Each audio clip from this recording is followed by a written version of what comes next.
Hey everyone, my name is Sean Cecil from the Oculus Institute, and today we're going to talk about how your motivation is affected by your belief in yourself and what you deserve.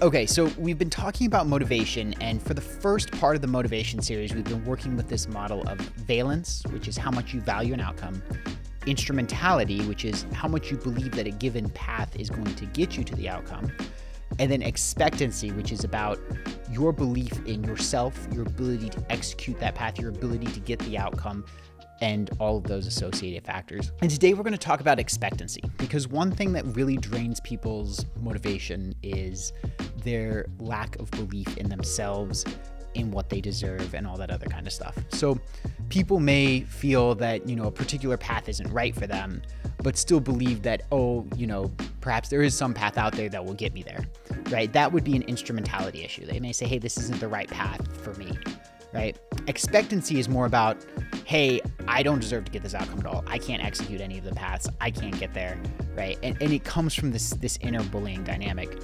So perhaps people feel that they don't deserve to be successful. People may feel that they don't deserve to be happy and fulfilled. Maybe they feel that they have to sacrifice for other people because other people's well-being is more important than theirs, and to put their well-being first would be selfish. All of these other kinds of things. These are all a huge drain on expectancy. And so if you feel like you don't deserve to be happy, then of course you're going to be not going to have motivation, right? Like that's obvious. And so how do you overcome this? Well, so the first thing that's really crucial is you've got to challenge the fundamental roots of this thinking. You've got to challenge the self-critical inner bully, the self-critical inner judge, the part that says, oh, you're not good enough. You have to practice being really aware of it and not just allowing it to go off on a tear and drain a bunch of energy, because the more you let it go into that state, when it's, putting forth something that's in bad faith, the more that circuit fires, the stronger it gets, right? Whereas if you see it happening, you go, oh, wait, I'm not going to give that any energy, then you can start to starve it and you can start to unwire it. But this is not going to be comfortable in the beginning. I'm just going to be honest. I've had clients work through this. I've helped them through this. But in the beginning, there's this thing that I call the discomfort zone, right? So the discomfort zone is where you're like, oh, well, this isn't pleasant, right? It's not pleasant to sit there and think, oh, I'm not good enough, right? But nobody's going to say that that's comfortable.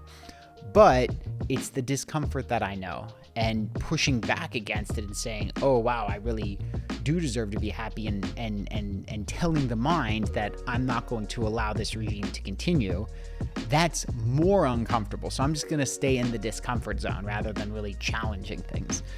And unfortunately, that's a recipe for just solidifying it, right? So if you want to overcome this, it's going to mean being vigilant and breaking out of this discomfort zone and not allowing the mind to go off on a tear bullying you, and to actually start taking actions in the world that are aligned with this identity of valuing yourself and being willing to put your needs and your desires and your goals and your aspirations as something that's very important to you, and not, endlessly sacrificing them to other people or saying, oh, well, that's just not something that I can ever have.